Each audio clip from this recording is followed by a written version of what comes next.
Bonjour à tous. Allaitement et VIH. Très contente d'être là avec les témoins qui vont parler de la vraie vie. Voilà. Après la théorie, la pratique, ces personnes sont passées à l'acte, ont décidé d'allaiter leur bébé. Il y a un intrus, on dirait, hein? Mais non. Parce qu'on n'est pas sexiste au comité des familles, donc on pense aussi à la parole des papas. Et donc Manu qui est là, qui va partager aussi son expérience en tant que papa. Voilà. Alors, je vais commencer par Sarah. Bonjour, moi c'est Sarah, comme elle vient de le dire. J'ai voulu allaiter mon enfant parce que je voulais prouver au monde que c'était possible. Parce que là où je viens, c'est vraiment une fatalité. Quand on ne te voit pas allaiter un enfant, c'est que tu as le VIH, tu vas mourir demain et l'enfant là, c'est même pas possible de tenir l'enfant. Donc du coup, je voulais vraiment prouver au monde que oui, je peux avoir un enfant et tout. Après, quand l'enfant est né, je lui ai donné directement la sein.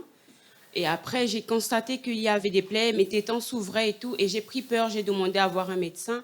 Et il m'a dit que oui, il peut avoir des risques, mais si vous avez bien pris votre produit, ça va aller et tout. Mais on viendra avec des produits qu'ils m'ont donnés pour l'enfant et donnés à l'enfant une fois à la journée. Donc voilà, j'ai allaité mon enfant. Bon, j'avais peur, mais après, je me faisais confiance et je savais que j'avais bien pris mes médicaments et tout. Et après 3 mois, on a fait le premier test qui a été négatif. 6 mois aussi, on a fait le même test. Jusqu'à 6 mois, j'ai allaité sans eau ni autre chose que le lait maternel. À 6 mois, j'ai commencé à mélanger des trucs soft, du lait en boîte, et j'ai allaité jusqu'à 9 mois.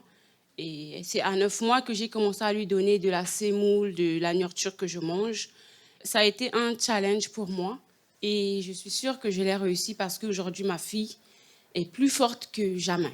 Elle tombe rarement malade et voilà. J'ai arrêté par rapport à moi parce que je me sentais fatiguée, j'avais trop de choses à faire, j'avais commencé le travail et c'était vraiment compliqué pour moi de continuer à allaiter. Déjà là où je vivais et là où je déposais l'enfant pour la crèche, c'était compliqué. Sinon, pour moi, je continuais jusqu'à ces 1 année. Donc voilà un peu le briefing de mon histoire. Merci.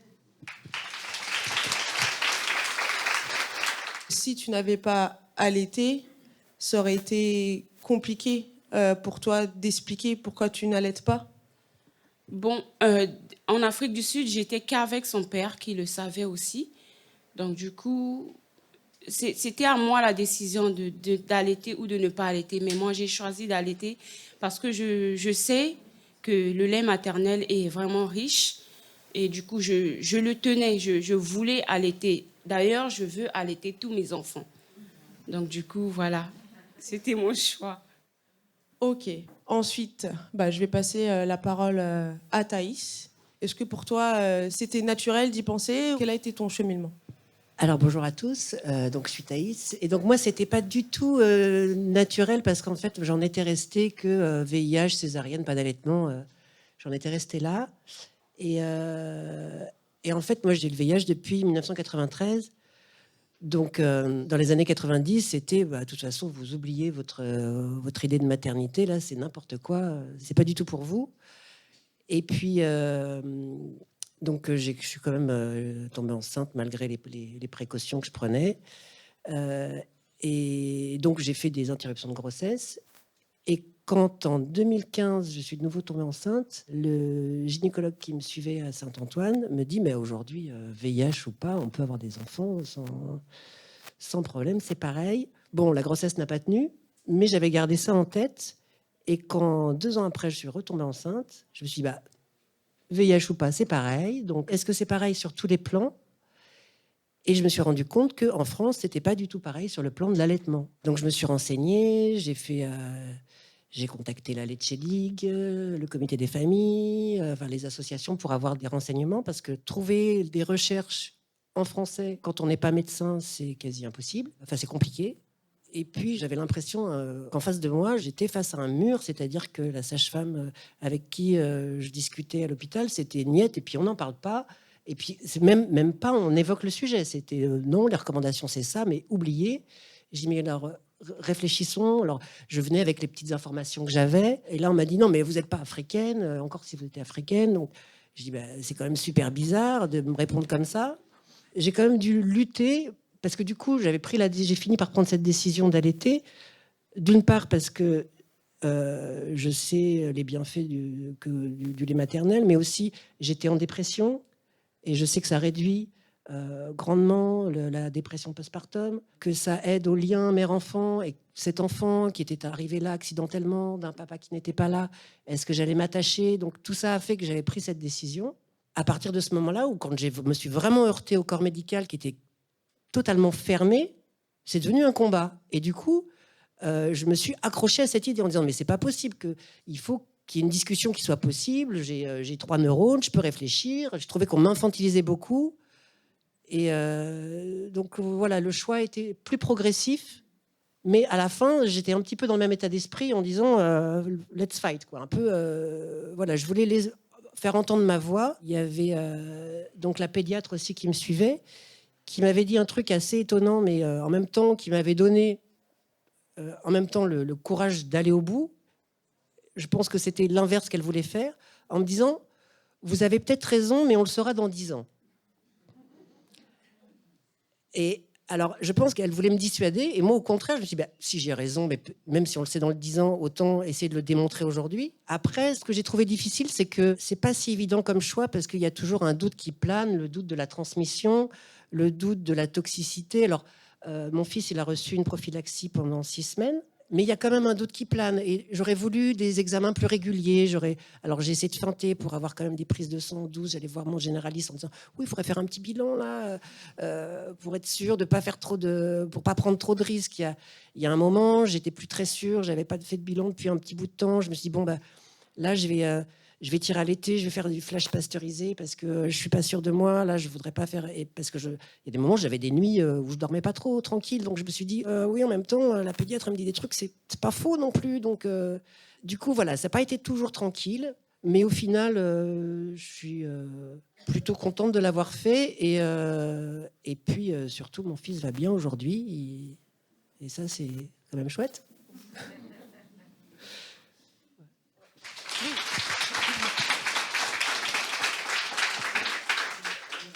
Ouais, peut-être on pense à la même chose. Peut-être. Oui, mon fils, il est né en 2019 et c'était juste après le scandale Lactalis. Voilà. Et donc, en fait, au départ, moi, quand je suis tombée enceinte, je pensais que j'allais donner le biberon à mon enfant. Et c'est là où je me suis dit, mais en fait, le risque, il est nul nulle part. Donc, pile je perds, face je perds, quoi. Donc, ça m'a aussi orientée dans mon choix. Peut-être qu'aujourd'hui, le choix ne serait pas le même. Et peut-être qu'aujourd'hui, si j'étais enceinte aujourd'hui, je déciderais de pas allaiter, j'en sais rien.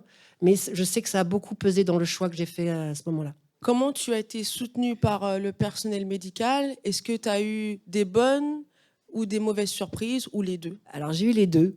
Là où c'était un petit peu difficile, c'est que j'ai dû demander l'autorisation d'allaiter à la maternité. Donc, c'était une longue discussion qui a pris plusieurs mois entre l'équipe médicale et moi. Et puis à chaque visite, parce que mon enfant il s'était suivi à la maternité, j'y allais un petit peu à reculons en me disant oh là là, je vais me faire tirer les oreilles parce que je l'ai pas sevré. Et puis en même temps, je vais pas dire que je l'ai sevré alors que je l'ai pas sevré, c'est complètement.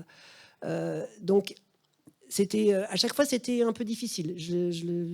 Puis j'avais l'impression d'être mis en position d'enfant qui fait pas ce qu'il faut, donc c'était pas facile à vivre. Et en même temps, c'était bien d'avoir une discussion. Et d'un autre côté, heureusement, j'avais une famille qui me soutient, qui sait que j'ai le VIH, avec ma mère qui m'accompagnait en me disant, quand je disais oui, mais je n'ose pas y aller parce que je vais me faire tirer les oreilles, il dit allez, viens, je t'accompagne. Mais ça a été compliqué. Et puis j'ai eu oui, mais si vous ne sevrez pas, moi je vais être obligée d'appeler l'aide sociale à l'enfance. Donc c'était compliqué quand même, c'était pas toujours facile. J'aurais préféré une discussion plus ouverte qui peut-être m'aurait aussi moins buté de l'autre côté. C'est-à-dire que le fait d'être mis en position inférieure, de celle qui ne sait pas, de celle qui ne fait pas comme il faut, du coup, je prenais une position d'enfant rebelle en disant mais non, mais... Donc, ce n'était pas hyper sain, mais ce n'était pas malveillant non plus. Donc, c'est pour ça que je dis bon et moins bon. Je sais bien que les médecins ils ne sont pas là pour nous faire du mal. Donc, mais c'était sur le moment pas toujours facile. Merci pour ce partage d'expérience. Je vais maintenant passer la parole à Manu. Bon, Manu, je vais pas te demander si tu as allaité. C'est évident que non. Mais tu as été en fait avec 2 femmes séropositives. Qu'est-ce qui s'est passé du coup pour les enfants, allaitement ou pas? Bonjour, moi c'est Emmanuel, j'ai 46 ans. Je suis moi-même séropositif depuis septembre 2000. Donc j'ai 4 enfants, donc je suis papa de 4 enfants. Les 2 premiers, donc 2005-2010, avec une maman congolaise. Et les 2 derniers, 2016-2019, avec une maman ivoirienne. Donc pour les 4, il n'y a jamais eu d'allaitement. La question ne s'est jamais posée, peut-être par précaution pour les enfants. Donc la première histoire, donc pour les 2 de 2005 et 2010, à l'époque, donc j'habitais Toulon. Nous étions suivis par l'hôpital militaire de Toulon, parce qu'à l'époque j'étais sous-marinier. Le corps médical, donc le docteur qui nous suivait à Toulon, lui a été catégorique du début à la fin, que ce soit pour nous ou pour les enfants. Ça a toujours été négatif. Donc déjà en septembre 2000, quand moi j'ai appris ma séropositivité, au retour d'une mission, ça m'a valu ma place. Donc les textes militaires sont clairs, nets et précis. Aujourd'hui, c'est toujours pareil. Séropositivité, c'est automatiquement hors des cadres des services. Donc au lendemain de l'annonce du VIH, j'ai été rayé des cadres. Pour les enfants, donc en 2005, le premier, le médecin, donc il ne s'est même pas posé la question, VIH, pas d'allaitement. C'était clair, net. Et même chose pour la petite fille en 2010. Ensuite, pour les 2 derniers, donc là, c'était comme d'un accord avec la maman. On s'est dit qu'il n'y aurait pas d'allaitement. Comme je disais tout à l'heure, c'est, je pense, par précaution pour l'enfant. Donc, on a préféré ne pas allaiter les enfants. Quand tu dis que c'était niet l'allaitement, est-ce que c'est parce que, enfin, c'est le médecin qui vous a dit non, c'est pas possible directement? Est-ce qu'il y a eu une discussion? Comment, enfin, ça s'est passé cette Il y a eu une discussion. En fait, ils nous ont dit vous pouvez le faire, mais si vous le faites, c'est à vos risques et périls. Donc là, vraiment, c'était c'est des médecins militaires. Ils cherchent pas à comprendre. C'est écrit comme ça, c'est noir sur blanc dans les textes. Il y a des lois et puis voilà. C'est déjà en 2000 quand ils m'ont sorti du mois du service actif. On a tout de suite vu la couleur et on savait très bien que le reste allait en découler. Il n'y avait aucun risque à prendre. Si tu avais eu la possibilité d'avoir eu des informations sur l'allaitement, qu'on t'aurait dit il y a des bénéfices pour l'allaitement, mais il y a quand même un petit risque, est-ce que ça aurait changé votre position ou pas du tout? Vous vous êtes dit que ne pas allaiter, c'était mieux pour éviter le risque VIH? On n'aurait pas pris le risque. Ouais. Non. Puis bon, c'était pas que ma décision, il y a aussi la décision de la maman. Donc, même si le risque était minime, on ne l'aurait pas fait. On l'aurait pas fait. Bah, merci pour ton partage. On va terminer cette séquence témoignage par Géraldine. À ton tour, écoute, pour toi, comment ça s'est passé? Où est-ce que tu as glané les informations? Qu'est-ce qui t'a décidé dans ton choix? Bonjour à tous. Je suis séropositive depuis 30 ans. Au départ, il n'était pas question d'envisager une grossesse. À l'époque, il n'y avait pas réellement de traitement ou des choses qui étaient, j'ai envie de dire, plus expérimentales. Il n'y avait pas encore beaucoup de données. Donc, moi, j'ai cherché par moi-même à soutenir mon immunité. Je me suis passionnée pour les médecines alternatives et j'ai testé plein de techniques, plein de remèdes pour stimuler mon immunité. J'ai été quand même suivie régulièrement à Paris par le professeur Gilles Pialou, que je faisais beaucoup sourire parce que quand je lui racontais mes aventures, les choses que j'avais testées, des bains dérivatifs, des plantes, enfin plein de choses. Et puis, au bout d'un certain temps, j'avais une relation régulière. On est arrivé à parler avec Gilles Pialou de la grossesse, qui m'a dit que ça pouvait être envisagé à condition d'avoir un traitement réellement adapté et d'avoir une charge virale indétectable. Donc, j'ai commencé un traitement. J'avais déjà une thérapie, mais pas depuis très très longtemps, où j'avais jamais eu d'effet secondaire. Mais il y avait quand même une charge virale légèrement détectable, donc on a changé de protocole. Pour en savoir plus sur les risques, il m'avait recommandé de rencontrer Dr Mandelbrot. Donc on s'est rencontrés il y a 16 ans à peu près, qui m'avait dit qu'effectivement, charge virale indétectable avec un traitement suivi, il y avait une perfusion pendant l'accouchement, enfin qu'il n'y avait pas de souci. Donc on a fait une insémination avec une petite cuillère. C'était trop drôle, mais ça a marché du premier coup. Donc, allaitement, c'était pas question, hein, puisque c'était les recommandations. De plus, dans mon environnement, je n'avais jamais eu de femme qui allaitait. Donc, c'était déjà pas quelque chose. Du fait du VIH, moi, je ne l'avais pas envisagé.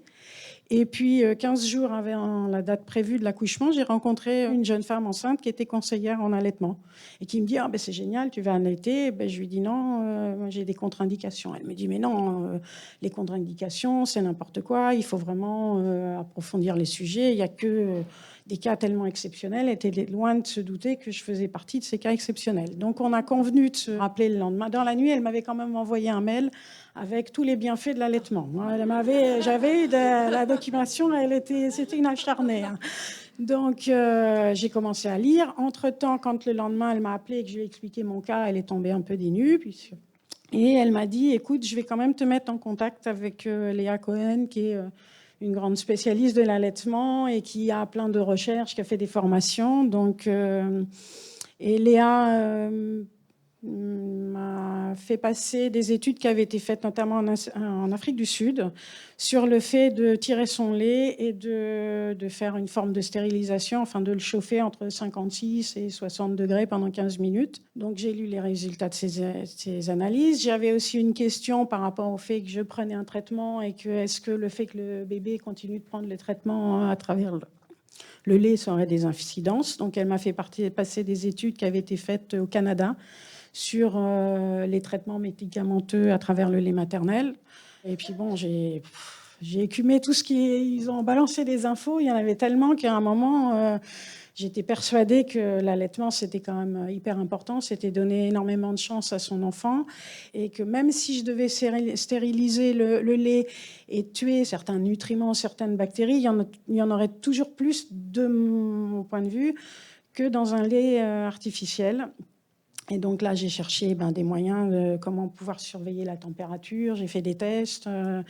Elles m'ont recommandé l'achat d'un tire-lait électrique, double pompage, enfin, pour vraiment être au top. Donc j'ai fait une consultation à la maternité. Je devais accoucher au Bleuet. Et je suis arrivée avec un dossier, avec toutes les recherches, ce que j'avais envie de faire. Donc là, je suis tombée sur une première sage-femme qui m'a dit « Mais c'est génial d'oser » parce qu'effectivement, ils ont vu que j'étais extrêmement documentée et ils m'ont dit c'est grâce à des personnes comme vous que la recherche peut avancer et qu'on peut encourager des femmes à allaiter. Et donc, ça m'a déjà donné le courage. J'avais eu une femme au téléphone, enfin une sage-femme qui, elle, n'était pas spécialiste de l'allaitement, mais sa collègue qui était en formation revenait le jour prévu pour l'accouchement. Donc, j'avais dit à mon bébé d'attendre un peu. Et puis, finalement, elle était un peu sceptique, mais ils m'ont dit qu'ils feraient leur possible pour m'accompagner. Il y avait quand même un souci, c'est qu'au sein de la clinique, ils ne pouvaient pas m'autoriser à donner mon lait au bébé, c'est-à-dire de le stériliser sur place et d'appliquer mon protocole pour des questions d'hygiène, de sécurité. Donc, la sage-femme m'a appris à utiliser le tire-lait, m'a donné toutes les recommandations pour vraiment avoir quelque chose de constant. Donc, j'ai commencé à tirer mon lait à la clinique. Par contre, on a jeté. J'ai malheureusement pas pu donner le colostrum. Et ils ont fait en sorte que je puisse sortir assez rapidement. Donc, le 3e jour, je suis sortie, rentrée chez moi. Et là, j'ai commencé production active. Et donc, j'ai essayé de stériliser 1 à 2 fois par jour. J'avais plein de petites bouteilles puisque je tirais mon lait toutes les 3 à 4 heures. Et j'ai compris très vite que c'était très important de tirer très régulièrement pour avoir une constance au niveau de la quantité de lait. 1 fois ou 2 fois par jour, selon les besoins, je remettais tout mon lait dans une bouteille unique avec un thermomètre de cuisine au bain-marie et je surveillais pendant 15 minutes de façon à vraiment avoir une température, pas aller au-delà des 60 degrés pour éviter de détruire trop de choses, quoi. Et voilà, donc je savais aussi que le fait de ne pas mettre l'enfant au sein, il y avait aussi l'avantage de ne pas risquer d'avoir des crevasses ou des saignements. Donc c'était quand même aussi une mesure supplémentaire. Donc j'avais évalué que si j'arrivais à tenir le rythme, ça serait une bonne chose. En plus, une des sages-femmes de la maternité m'avait dit qu'il y avait eu des études sur 6 mois d'allaitement exclusif où là, il y avait vraiment des bénéfices qui étaient reconnus. Et qu'effectivement, les personnes qui n'allaitaient pas, au bout de 4 mois, elles commençaient à introduire de la nourriture, alors qu'en fait, le système digestif n'est pas tout à fait arrivé à maturité et que c'était quand même mieux de faire que du lait maternel. Alors, comme les 3 premiers jours à la maternité, j'avais eu un lait en poudre, mais qui était fait spécialement pour les femmes qui allaitent. Ça me permettait aussi de temps en temps, quand j'avais une production un peu plus faible, il m'est arrivé une fois d'attendre 5h30 pour tirer mon lait. Alors effectivement, j'ai eu un engorgement. J'ai eu énormément de lait quand je l'ai tiré, mais les 3 heures plus tard, il y avait presque rien, quoi. J'ai dû attendre 24 heures pour retrouver la production que j'avais eue avant le fait d'avoir attendu trop longtemps. Donc, je pense que c'était vraiment important de tirer son lait toutes les 4 heures.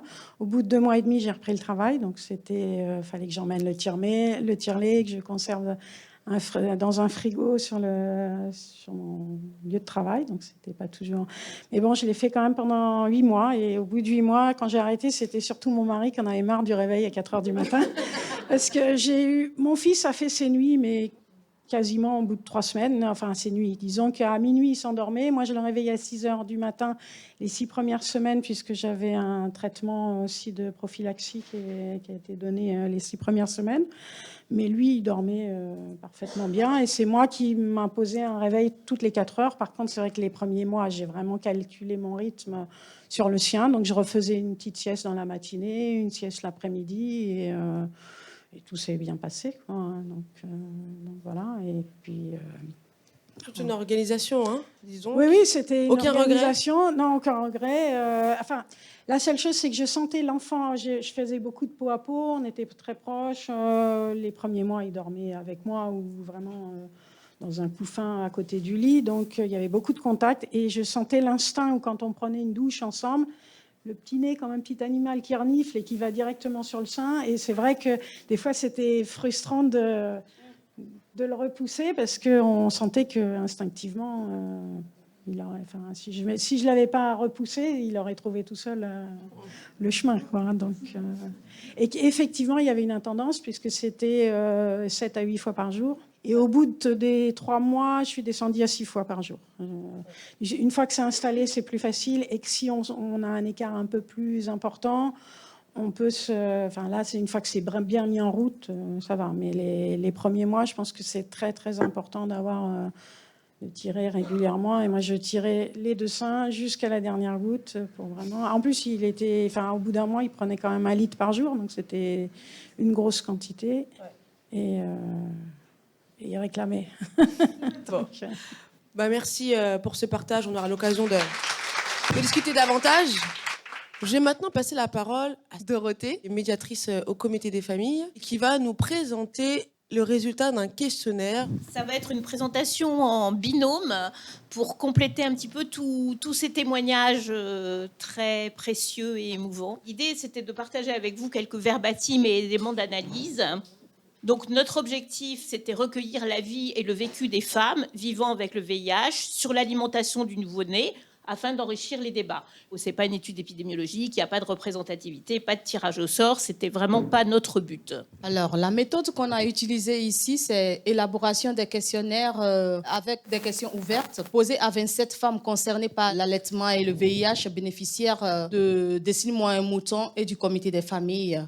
Ces questions ont été posées au téléphone et en présentiel. De décembre 2020 à juin 2021, par une infirmière puéricultrice de Décile Moi un Mouton et par une médiatrice santé du comité des familles, moi. Le choix d'alimentation, comment, qui, aide reçue, souhaitée, difficultés rencontrées, vécues aujourd'hui et des commentaires. Sur ces 27 femmes concernées par allaitement et VIH, entre 2015 et 2021, une en 1993 et une en 2005. 23 ont fait un allaitement artificiel, 2 un allaitement mixte et les 2 restants un allaitement maternel. Comment est-ce que ces femmes ont pris leur décision pour celles qui ont fait l'allaitement artificiel? Je n'ai pas le choix, c'est ce qu'on m'a conseillé, même presque imposé de faire. Le médecin m'avait dit que si j'allaitais mon bébé, il ne doit pas boire de l'eau durant 1 an. Je me suis dit que si je donnais mon bébé à garder, la personne risquait de lui donner de l'eau sans savoir. C'est ainsi que j'ai choisi de donner le lait en boîte.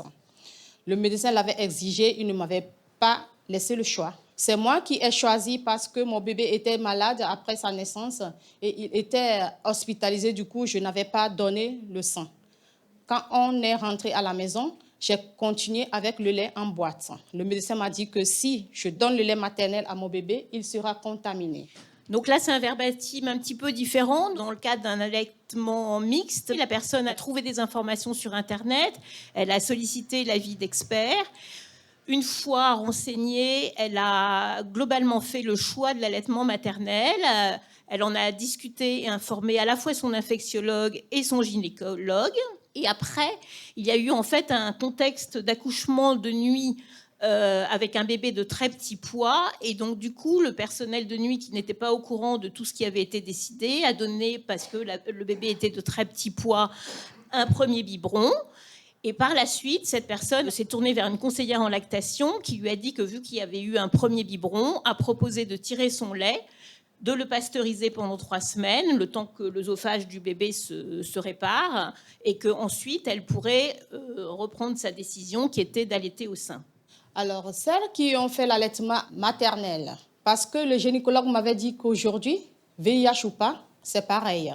Et cela s'est passé en 2018. Le médecin m'a dit qu'il y a des inconvénients, mais j'ai décidé d'allaiter mon bébé parce que j'ai appris que le lait maternel est très nourrissant pour les enfants et je ne voulais pas que mon enfant souffre comme j'avais souffert. C'était en 2016. Ce questionnaire nous a montré le rôle vraiment majeur du médecin. Il y a eu le rôle dans comment elles ont pris leurs décisions des proches et de la famille. Internet est apparu, mais dans les verbatims, il y a eu très souvent ce qui revenait, le sentiment, quelle que soit la décision, en fait, de ne pas trop avoir eu le choix. Quelle aide ces femmes ont reçue durant leur allaitement? Quelques verbatims. J'aurais bien aimé que le personnel de l'hôpital soit un peu plus soutenant, moins effrayant. J'ai été aidée par la conseillère en lactation pour le passage mixte à maternelle. Je ne me plains pas. J'étais très bien accompagnée par mon assistante sociale et mon médecin. Qu'est-ce qu'on a retiré de ces aides qu'elles auraient souhaité avoir ou qu'elles ont reçues? Il y a les aides matérielles, par exemple le lait, les couches, le logement, etc. Le soutien moral, plus d'explications pour prendre la décision d'allaitement ou après l'accouchement. Et une orientation vers des personnes qui peuvent les aider ensuite. En fait, c'est quel que soit le mode d'allaitement, on voit qu'il y a des difficultés, stress, isolement et le sentiment d'être jugé. Donc, quand c'est un allaitement maternel, le sentiment d'être jugé par les professionnels de santé, voire les professionnels de crèche qui sont apparus. Et quand il y a allaitement artificiel, sentiment d'être jugé par les amis et l'entourage. Et tout cela amène des obligations de mentir, de raconter des histoires. Il y a même un verbatim qu'on n'a pas mis, mais qui est que la femme faisait semblant d'allaiter et mettait la bouche du bébé sur son sein en public, sachant pertinemment qu'il n'y avait pas de lait. Quel vécu elles ont aujourd'hui à distance? Pour celles qui ont fait l'allaitement artificiel, par exemple, elles disaient « je le vis très très bien. Si je dois faire un enfant, je lui donnerai encore du lait en boîte. » Ma fille est très intelligente. Je me rappelle, le médecin m'avait dit qu'il y a des substances dans le lait en boîte qui aident au développement du cerveau d'un bébé. Mais il y a aussi les femmes qui ont exprimé des regrets. Quand j'aurai un autre bébé, je n'hésiterai pas à l'allaiter. Et pour plusieurs d'entre elles, la réponse était « mon enfant va bien, tout va bien ». Donc, pour conclure ce petit travail, il y a plusieurs questions qui émergent. C'est d'abord quel accompagnement pour les patientes? Et l'accompagnement, il se pose au moment de prendre la décision, quelle que soit la décision.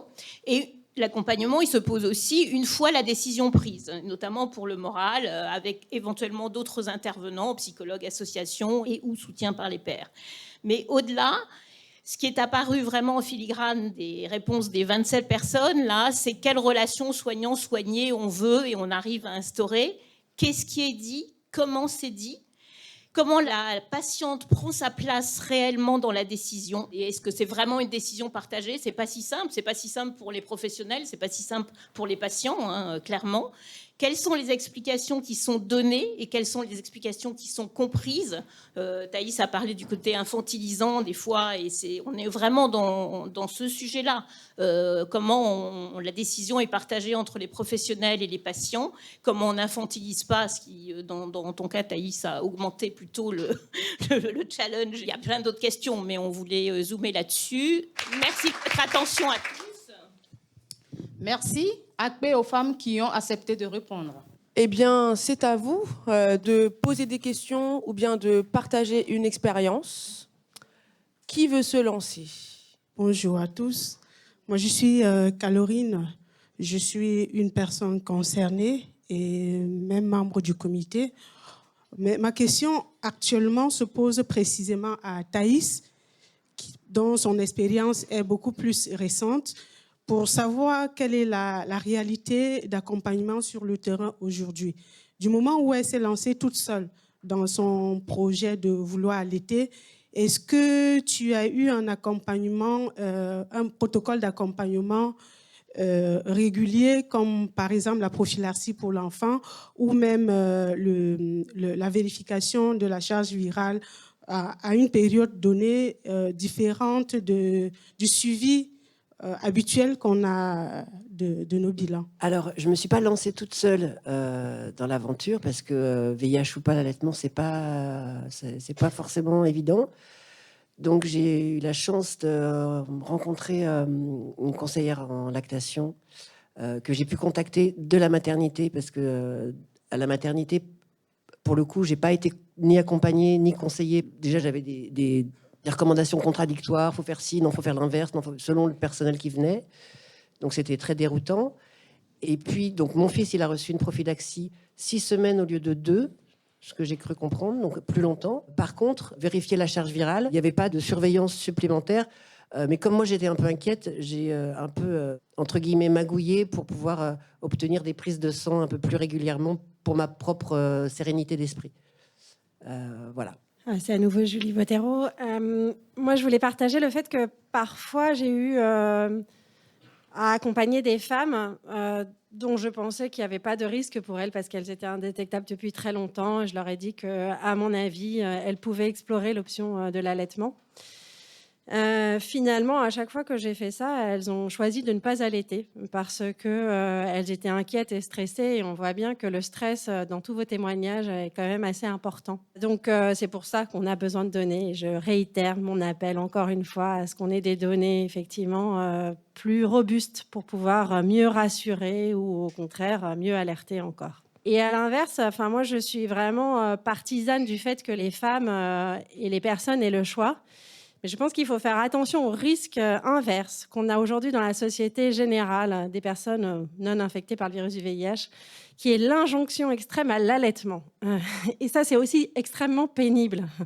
Donc, je pense qu'il faut faire attention aux deux, quoi. Il faut vraiment respecter le choix de chacun, chacune, mais sans être trop partisane de l'un ou l'autre. Il y a des avantages aux deux. Chacun, en fonction de son parcours de vie, peut faire un choix. Et il n'y a pas une solution qui s'avère être la meilleure pour tout le monde. Donc, il faut faire attention aussi à donner bien ce message-là, à mon avis. Moi, j'ai une question à Géraldine, parce que tu t'es dit, en faisant ce choix du tir-allaitement, et que c'était aussi un exemple qui allait peut-être faire avancer les choses.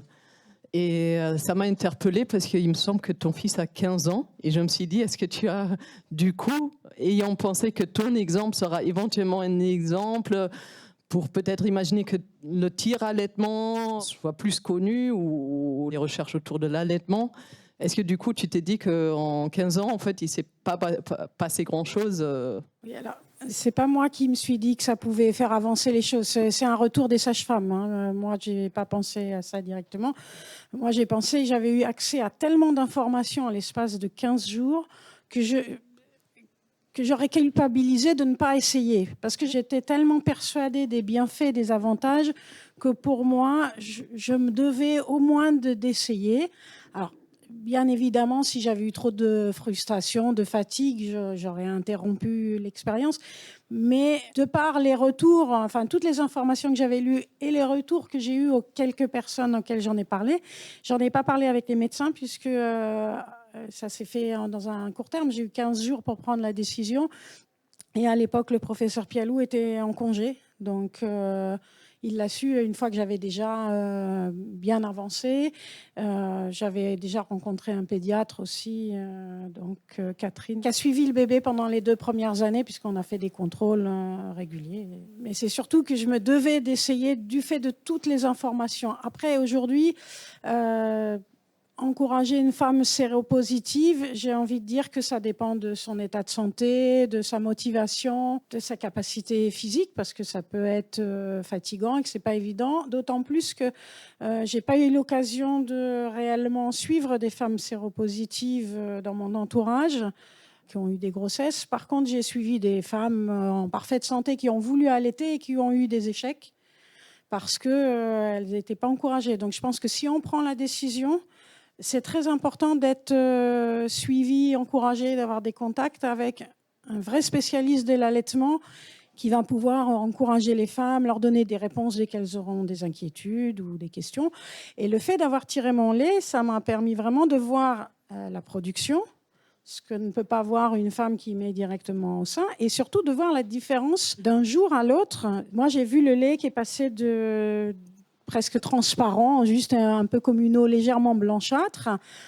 Au bout de 8 mois, j'avais 1 centimètre de gras, puisque comme je le mettais après au réfrigérateur le temps de stériliser, il y avait 1 centimètre de beurre jaune sur 200 millilitres, alors qu'au départ, j'ai commencé à tirer 40, 50, petit à petit. Donc, quand j'ai vu l'évolution, quand on donne un lait en poudre, la quantité, certes, augmente, mais la composition est la même pendant 6 mois.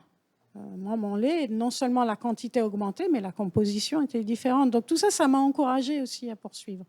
Mais je ne le recommanderais pas systématiquement à qui que ce soit. Mais par contre, pour moi, c'est important d'être suivi par une spécialiste de l'allaitement parce que malheureusement, les sages-femmes sont pas suffisamment formées. Même si certaines font une formation sur l'allaitement, elles n'ont pas forcément toutes les connaissances des personnes comme la Leche League qui connaissent tous les cas particuliers, des problèmes de langue chez l'enfant, enfin plein de choses qui font que l'enfant peut manquer de lait et que c'est pas facile de trouver la solution.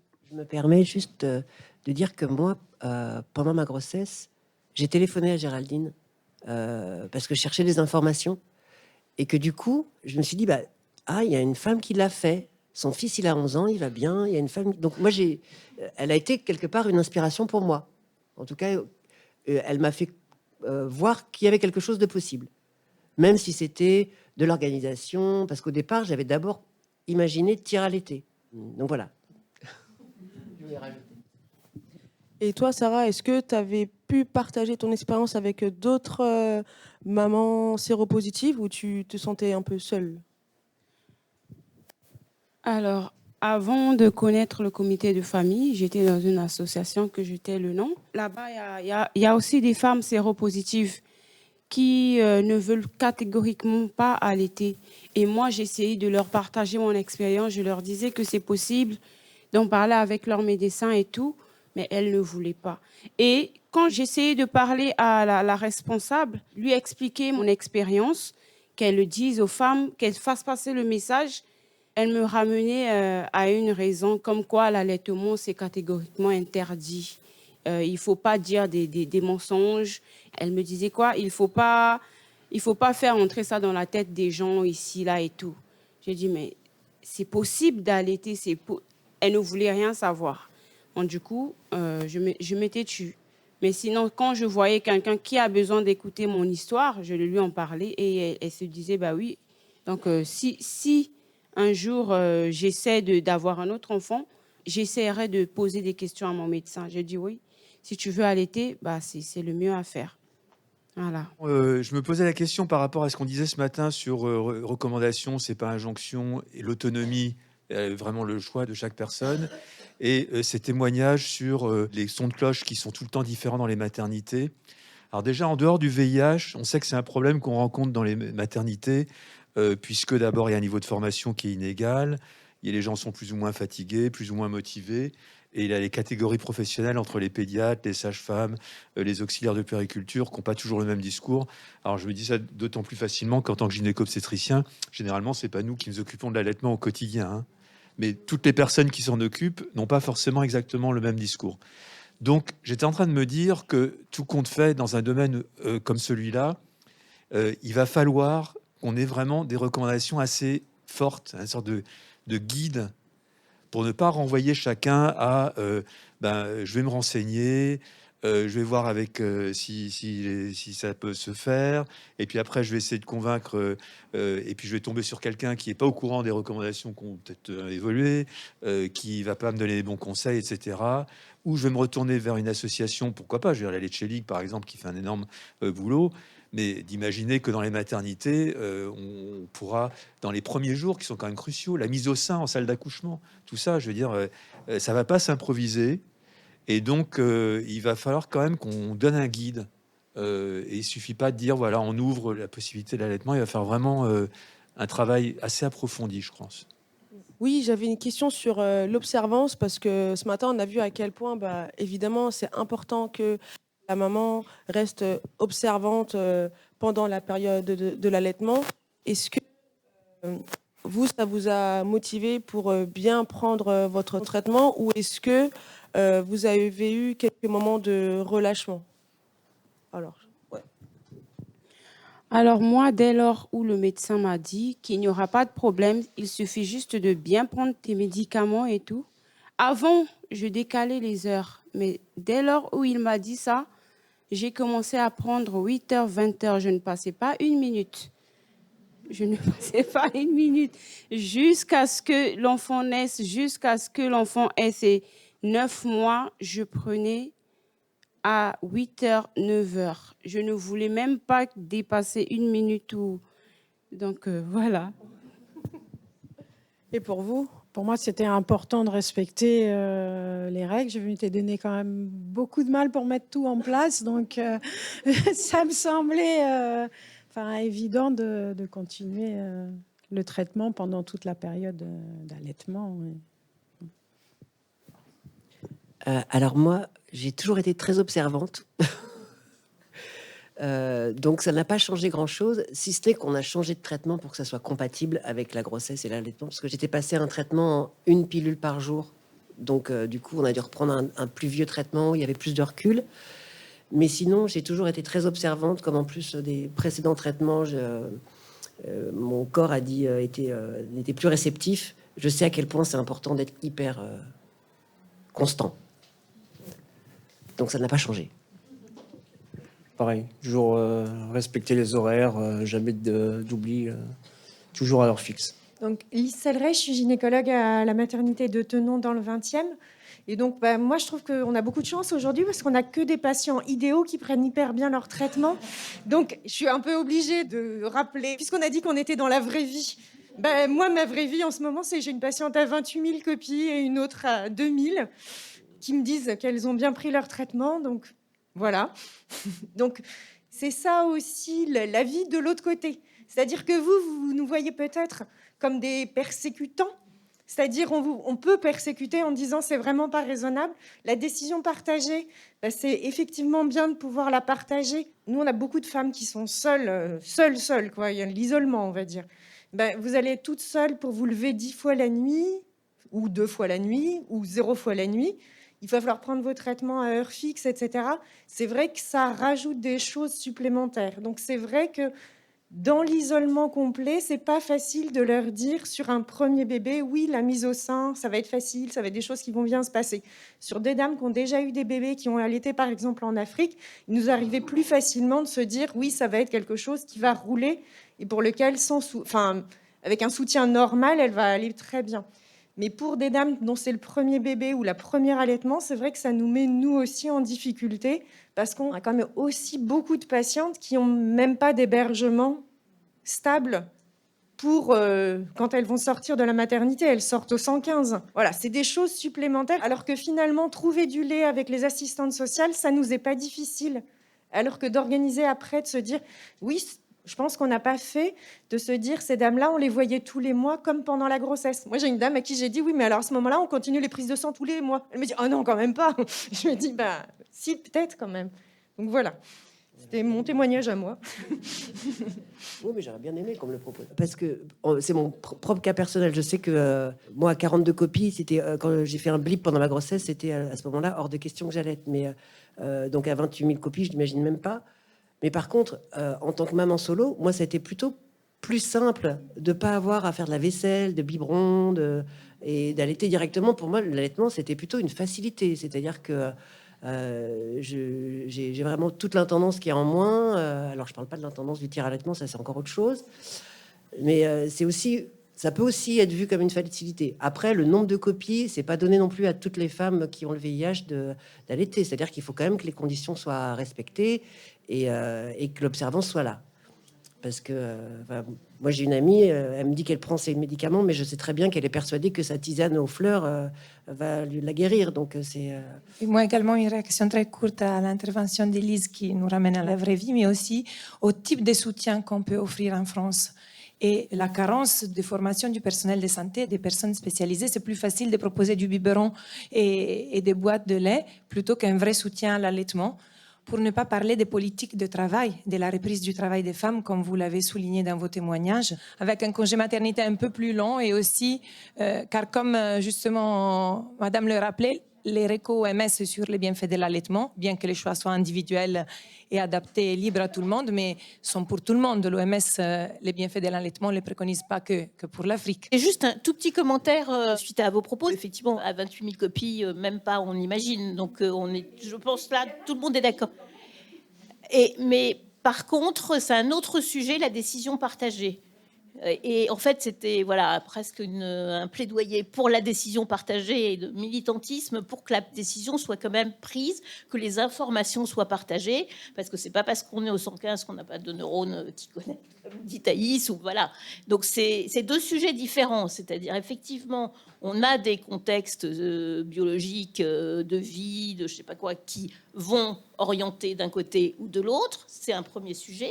Mais le deuxième sujet, c'est comment la décision est prise et qu'est-ce qu'on dit à la femme pour la prendre vraiment partie prenante au même niveau, je vais dire, que le grand professeur. Et je suis médecin, je le dis avec d'autant plus de facilité. C'est juste ça. C'est deux sujets différents, je pense. Ça n'empêche pas de faire les deux. Mais c'est pas ensemble. Enfin, c'est pas... Je me permets, du coup, je suis une nouvelle recrue du comité des familles. Je suis l'assistante sociale. Nous, au comité, on prend la santé au sens large, c'est-à-dire un bon logement. Un hébergement peut permettre une meilleure prise en charge de la charge virale. Ça, c'est vraiment des choses pour lesquelles il faut se battre également, de pouvoir considérer que la santé n'est pas seulement soigner, mais vraiment prendre tout l'ensemble. Et je pense que les travailleurs sociaux, nous, on aimerait beaucoup pouvoir débloquer des hébergements et des logements plus facilement. Mais malheureusement, en termes matériels, on est encore très en retard. Mais voilà, en tout cas, je pense que c'est un plaidoyer global pour la santé globale. Et c'est vrai que hébergement et logement et tout l'environnement social peut faciliter ce genre de pratique. Merci à toutes et merci à toi aussi, Manu, d'avoir repris la parole. Bon appétit.